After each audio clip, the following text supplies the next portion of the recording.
Hi hello నమస్తే మన తెలుగింటి గుమ్మగుమ్మలకి స్వాగతం. ఈరోజు నేను శ్రీరామనవమి స్పెషల్ ప్రసాదాలు శ్రీరామనవమికి ప్రసాదాలు మేము ఎలా చేసుకుంటాము మీకు చూపిద్దాము అని వచ్చానండి. ఫస్ట్ నేనైతే శ్రీరామనవమికి వడపప్పు చేస్తాం కదా, ఈ వడపప్పు కోసం పెసరపప్పు అండి. ఇప్పుడే కడిగి పెట్టాను. ఒక హాఫ్ అన్ అవర్ ముందు నానపెడితే సరిపోతుంది. అందుకని ఇది ఇక్కడ తీసుకొని పక్కన పెట్టేస్తున్నాను. నీళ్ళు పోసి పక్కన పెట్టుకుంటున్నాను. హాఫ్ అన్ అవర్లో మనకి ఇది వడపప్పు కింద తయారవుతుంది. ఇప్పుడు నేను రైస్ తీసుకున్నానండి, బియ్యము. ఈ బియ్యాన్ని నేనైతే ముందు ఒక 4 గంటల ముందే నానబెట్టేసి పెట్టుకున్నాను. అప్పుడే మనం దీన్ని చలిమిడి చేసుకోవడానికి వీలుంటుంది. 4 గంటలు నానిన తర్వాత ఈ నీళ్ళన్నీ వడపోసేసుకొని నేను వెంటనే దీన్ని ఒక బట్ట మీద వేసేస్తానండి. ఒక ఒక క్లాత్ వేసుకొని ఆ క్లాత్ మీద ఈ బియ్యం వేస్తే వెంటనే ఆరిపోతాయి. అప్పుడు దీన్ని మిక్సీ కొట్టుకుంటాను. నేనైతే తడి పిండితోటే చలిమిడి చేస్తాను. పొడి పిండితో కూడా చేయొచ్చు. అయితే నేను తడిపిండితో చలిమిడి చేస్తానండి. 4 గంటలు బియ్యం నానపెట్టి అవి పొడిగా అయిన తర్వాత నేను వాటిని మిక్సీ కొట్టుకొచ్చినానండి. మిక్సీ కొట్టాక తడి బియ్యం అన్నది ఇది వేళ పొడిగా ఇలా అయ్యిందండి పిండి అయితే. ఇప్పుడు దీన్ని మనము జల్లిలో వేసి జల్లించుకోవాలి. ఎందుకంటే పిండి కావాలి కదా మనకి చలిమిడికి, అందుకని దీంట్లో రవ్వ అన్నది లేకుండా మొత్తం ఈ పిండి అంతా జల్లించుకోవాలి మనము.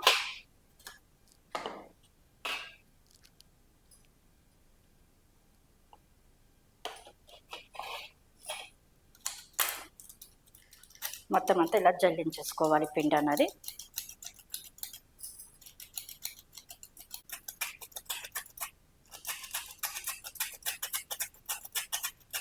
ఇలా మొత్తం అంతా జల్లించేసుకున్నాక చివరిలో కొంచెం ఇలా రవ్వలా ఉండిపోతుంది. అది తీసి పక్కన పెట్టేసుకోండి. ఇంకా మరి ఎక్కువ అయితే లేదు కదా, మరి ఎక్కువ ఉంటే కనుక రెండోసారి మళ్ళీ మనం మిక్సీ చేసుకోవచ్చు.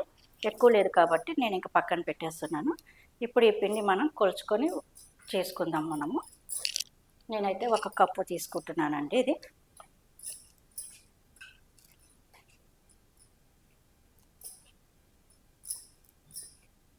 1 కప్పు పిండి.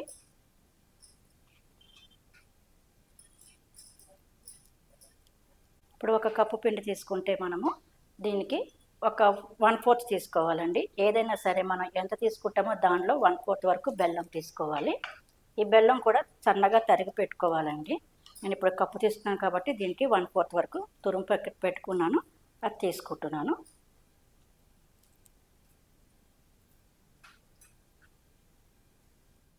ఒక కప్పుకి 1/4 బెల్లము.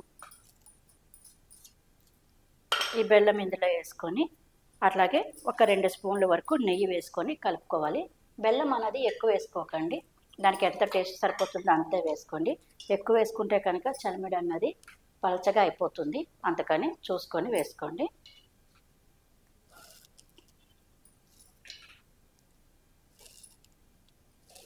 ఒక 2 స్పూన్లు నెయ్యి వేసుకొని మొత్తం ఈ చలిమిడి అంతా ఈ బెల్లం అంతా పిండి కలిపేటట్టు కలుపుకోవాలి. ఇది నేను కొంచెం క్వాంటిటీ చేస్తున్నాను కాబట్టి ఇలా చేతితో కలిపేస్తున్నాను. ఒకవేళ మీరు కొంచెం ఎక్కువ క్వాంటిటీలో చేసుకుంటే కనుక ఇప్పుడు దీన్ని మనం మిక్సీ కొట్టేసుకొని కూడా చేసేసుకోవచ్చు. దీన్ని మళ్ళీ మిక్సీ వేసుకున్నాం అనుకోండి కొంచెం తొందరగా దగ్గరికి వచ్చేస్తుంది. ఈ బెల్లం ఇలా కలిపేటప్పుడు ఇందులో చిన్న ఏమైనా పలుకులాగా ఉంటే కనుక వాటిని చేతులతో ఇలా గట్టిగా నొక్కేయండి. అప్పుడు మనకి ఇది మెత్తగా అయిపోతుంది. ఇప్పుడు ఈ బెల్లం అంతా కరిగిపోయాక దీన్ని మొత్తం ఇలాగా చలిమిడి ముద్దలాగా చేసేసుకుందాము.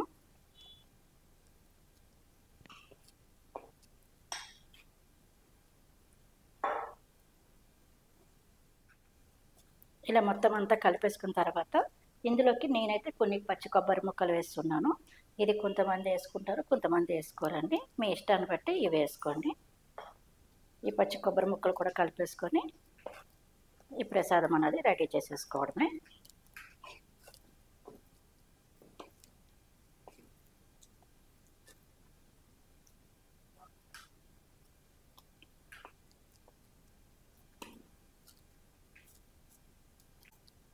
ఈ ప్రసాదం అనేది తీసి మనం పక్కన పెట్టేసుకుంటున్నాము. ఇది దేవుడికి నైవేద్యం పెట్టడం కోసమని. ఇప్పుడు ఇంకా చలిమిడి అయిపోయింది కదా, నెక్స్ట్ మనం పానకం చేద్దామండి. పానకం కోసం ఏమేమి చేయాలో రెడీ చేసుకుందాము. ఇప్పుడు మనం పానకం చేసుకుందామండి. పానకానికి మనకి కుండలో నీళ్ళైతే చల్లగా ఉంటాయి కదా, కుండలో తీసుకోండి. దానికి నేనైతే ఇప్పుడు ఒక 2 గ్లాసుల వరకు నీళ్ళు తీసుకుంటున్నాను. ఒక 2 గ్లాసుల నీళ్ళ వరకు కొలతకు చెప్తున్నానండి నేనైతేనే. ఒక 2 గ్లాసుల నీళ్ళకి ఒక పెద్ద స్పూన్ అంతా బెల్లం అయితే తీసుకోవాలి. ఈ బెల్లం అనేది మంచిగా ఇంట్లో అంతా కరిగేటట్టు చూసుకోండి. మంచిగా కలిపేయండి దీన్ని మొత్తం ఇందులో కరిగిపోయేటట్టు. ఇది తక్కువ క్వాంటిటీ కాబట్టి నేను ఇలా స్పూన్తో కలిపేస్తున్నాను. అదే మనకి ఎక్కువ క్వాంటిటీ చేసుకుంటే కనుక చేత్తోనైనా కలుపుకోండి. ఎందుకంటే ఈ బెల్లం అనేది మొత్తం నీళ్ళలో కరగాలి కదా, అందుకనేసి. మన చిన్నప్పుడు అయితే మన అమ్మ వాళ్ళు మన టెంపుల్ తీసుకుపోయేటప్పుడు మా అమ్మ అయితే ఒక బిందె చేసేదండి పానకం అనేది. బిందె అంతా తీసుకుపోయి మనము టెంపుల్ దగ్గర ఇస్తాం కదా, ఇది పానకం ఒక బిందె, చల్ల మజ్జిగ అంటారు కదా, అది ఒక బిందె, 2 బిందెలు తీసుకుని వెళ్ళే వాళ్ళము. మనకి టెంపుల్ దగ్గర ఏం చేస్తారంటే 2 డ్రమ్ముల్లో పెడతారు కదండి, ఆ డ్రమ్ముల్లోకి ఈ పానకం ఒకటి, ఈ చల్ల అన్నది ఒకటి 2 డ్రమ్ముల్లో వేసి ఇచ్చేసేవాళ్ళము. ఎందుకంటే భక్తులు వస్తారు కదా, వాళ్ళందరికీ అందులో పంచుతారు కదండి, అందుకని. చిన్నప్పుడైతే చాలా మంచిగా అనిపించేది.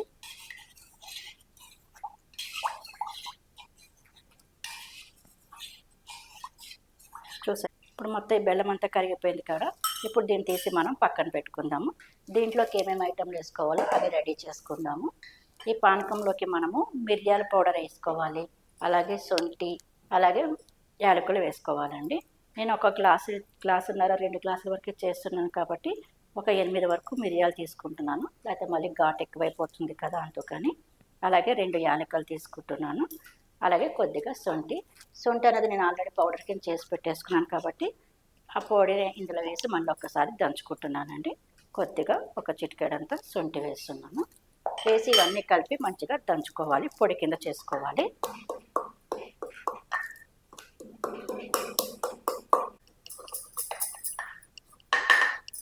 చూడండి మొత్తం ఇలాగ పొడి కింద అయిపోయింది కదా.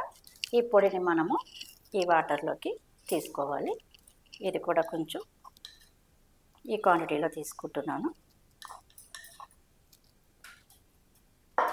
ఇది తీసుకున్నాక ఇందులోకి మనము చివరిగా తులసి దళం, కంపల్సరీ తులసి దళం అన్నది వేయాలి. ఈ తులసి దళాలు వేసిన తర్వాత చిటికుడంతా పచ్చకర్పూరం అండి, చాలా తక్కువ, మరి ఎక్కువ వేయకండి. ఎక్కువ వేస్తే కనుక టేస్ట్ చేంజ్ అవుతుంది. ఇలా చిటికెడంతా పచ్చకర్పూరం వేస్తే మనకి ఇంకా మనకి పానకం అన్నది రెడీ అయిపోయినట్టే. ఇప్పుడు దీన్ని కూడా మనము ఒక గ్లాసులో తీసుకొని పక్కన పెట్టేసుకుందాము.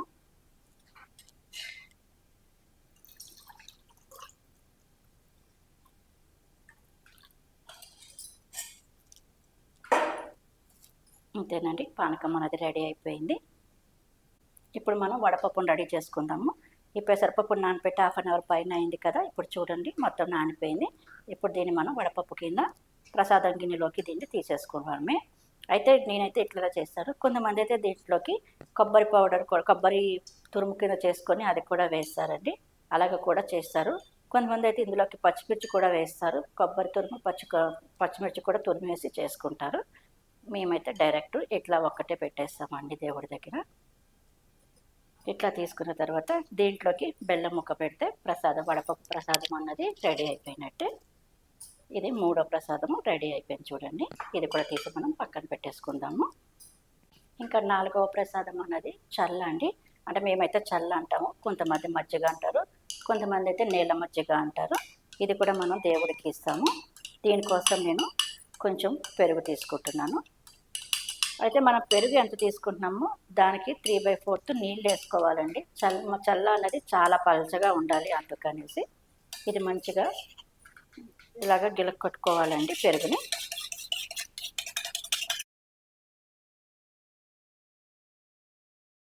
దీంట్లోకి కొద్దిగా సాల్ట్ వేసుకోవాలి, అట్లాగే కొద్దిగా పచ్చిమిర్చి అండి ఇవి కోసి వేసుకోవాలి, అల్లం తరుగు, అలాగే కొత్తిమీర, కరివేపాకు ఇవన్నీ వేసుకొని మంచిగా కలిపేయాలి వీటిని.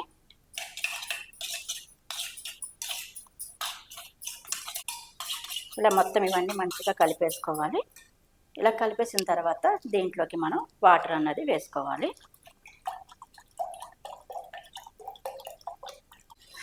ఈ మజ్జిగ అన్నది చూసారా ఇంత పలచగా ఉండాలండి, అప్పుడే దీని టేస్ట్ అన్నది ఉంటుంది. ఇంత పలచగా తీసుకోవాలి. అయితే పానకం చేసేటప్పుడు కూడా కొంతమంది పానకంలో సాల్ట్ వేసుకుంటారండి. మేమైతే సాల్ట్ వేయము, అందుకే మీకు చూపించలేదు. కొంతమంది దాంట్లోకి కొద్దిగా సాల్ట్ కూడా యాడ్ చేసుకుంటారు. మీకు నచ్చినట్టయితే మీరు కూడా సాల్ట్ యాడ్ చేసుకోండి, లేదంటే అలా కూడా చేసుకోవచ్చు. అట్లా కూడా బాగానే ఉంటుంది పానకం అన్నది. ఇప్పుడు చల్ల మజ్జిగ రెడీ అయిపోయింది కదా, దీన్ని కూడా మనము తీసి పక్కన పెట్టుకుందాము.